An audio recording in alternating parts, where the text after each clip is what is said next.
رینڈ corporation of America کی جو highest level کا تھنک ٹینک ہے اور جس کی سفارشات پر وزارت خارجہ اور باقی وزارتیں عمل کرتے ہیں، ان کی رپورٹ میں مسلمانوں کو 4 حصوں میں تقسیم کیا گیا ہے۔ نمبر 1 وہ لوگ جو اسلام کو ایک نظام زندگی سمجھتے ہیں، پولیٹیکل سوشو اکنامک سسٹم بھی سمجھتے ہیں، ایک مذہب کے علاوہ۔ مذہب بھی ہے، عقائد بھی ہے، عبادات بھی ہے، رسومات بھی ہے، لیکن اس کے ساتھ ہی پولیٹیکل سوشو اکنامک سسٹم جو سمجھتے ہیں they are our enemy number 1. We have to crush them in whatever way it is possible. اس لیے کہ ہم اپنے مد مقابل کسی نظام کو کھڑا ہوا نہیں دیکھ سکتے۔ اور آپ سوچئے 40 برس جو کولڈ وار رہی وہ نظاموں کی جنگ تھی نا، اس میں مذہب کا تو کوئی سوال ہی نہیں تھا۔ ویسٹ میں بھی سب کے سب کیا تھے؟ عیسائی تھے، اور رشیا کے اندر کون تھے؟ USSR کی عظیم اکثریت کن پر مشتمل تھی؟ یہ چند مسلمان ممالک چھوڑ دیجئے، قازقستان وغیرہ، تو باقی تو سارا وہ عیسائی تھے نا۔ مذہب کا کوئی ایلیمنٹ نہیں تھا، ایلیمنٹ نظام کا تھا، ہمارا کیپٹلسٹک نظام، اور یہ کمیونسٹ نظام اس کا چیلنج بن کر آ گیا ہے۔ نتھنگ ڈوئنگ، برداشت نہیں کریں گے۔ تو فنڈامنٹل اس کے بارے میں تو ان کی پہلے پالیسی ڈکلیئرڈ ہے، we have to crush them.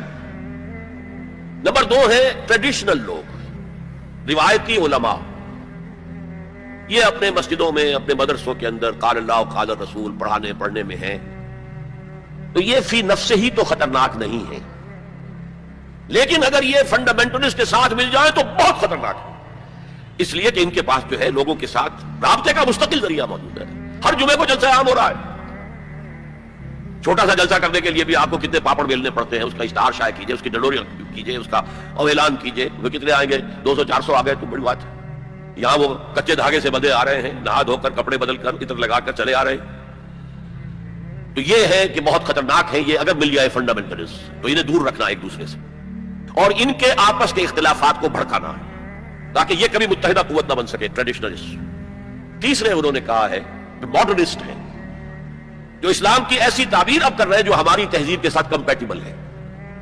یہ جو ری انٹرپریٹیشن آف اسلام ہو رہی ہے to make it compatible with western civilisation, وہ کہتے ہیں کہ یہ ہے اصل آدمی اور ان کی مدد کرنی چاہیے، انہیں سپورٹ کرنا چاہیے، ان کو امداد دینی چاہیے، اور ان کو میڈیا پر ان کی اپیئرنس کا اہتمام کرنا چاہیے، اس لیے کہ ان کے پاس کوئی اور ذریعہ تو ہے نہیں۔ مسجد میں کون گھسنے دے گا انہیں؟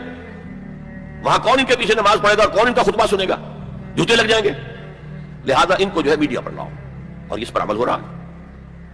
اور آخر اس نے کہا جو خالص سیکولر مسلمان ہیں وہ تو ہمارے ہی ہے، اس میں تو کوئی اشکال ہی نہیں ہے، جو یہ سمجھتے ہیں کہ اسلام نام ہے نماز، روزہ، حج، زکوٰۃ کا، عقائد کا، کچھ رسومات کا، عقیقہ ہے، شادی میں ایجاب و قبول ہے، مردہ کو دفنانا ہے، کفنانا ہے، بس کوئی کرتے رہیں گے، ہمارا تو کوئی ان سے جھگڑا نہیں ہے۔ باقی وہ اس کو کوئی سیاسی نظام، اس کو کوئی معاشی نظام، کوئی معاشرتی نظام سمجھتے ہی نہیں، سیکولر ہے۔